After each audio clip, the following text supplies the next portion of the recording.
HarperCollins presents The Missing Wife by Sam Carrington. Read by Kristin Atherton. Chapter 1. The Burial. I can still feel the mud embedded deep under my fingernails, taste the dirt on my lips. I can still see the eyes, shining like glass, open and staring, deep in their sockets. Dead. In my mind, I watch the earth piling onto the body, slowly blotting out what's been done, finally covering those eyes, so they can't judge anymore. I'm confident no trace can lead back to me. Part of me feels regret, a sadness that it came to such a drastic act. For the moment, my conscience is telling me I'm guilty. But that can be buried too. Chapter 2. The Signs. Tuesday, p.m.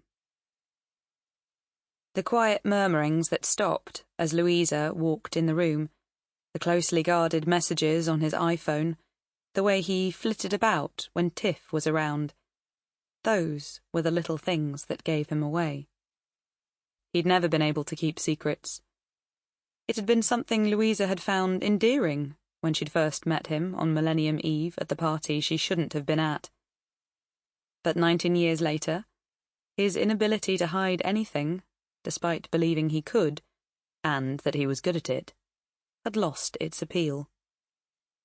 Noah screamed in her left ear.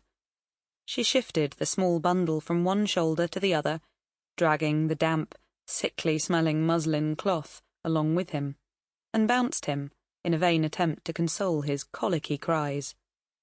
He'd been howling for 3 days straight, Louisa was certain. As certain as she could be in her new mum catatonic state, where each day rolled into the next, with no real context, no definition or concept of time. Instead of faffing about secretively on his phone, Brian would be better served taking Noah and giving her 5 minutes to herself. Even going to the loo was a luxury these days.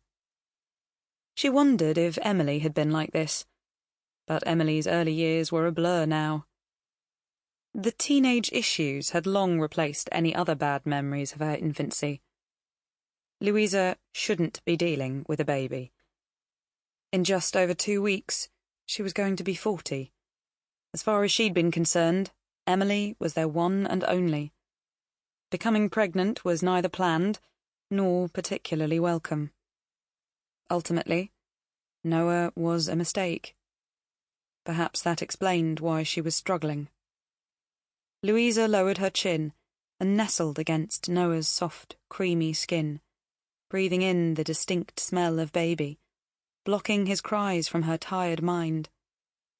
Even contemplating him as a mistake sent a stabbing pain through her womb. Of course, she shouldn't think that way. He was perfect, beautiful. There were women who'd kill to have what she did. It was because she was almost 40.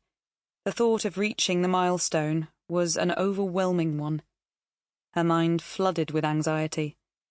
She was too old to be doing all this again. Sleepless nights, endless days, nursery, preschool, junior school, comprehensive, college. College. For a moment, Louisa's memory displayed a vision, but it was lost as quickly as it appeared. She didn't like to think about the period of her life when she was 17 and studying for her A-levels.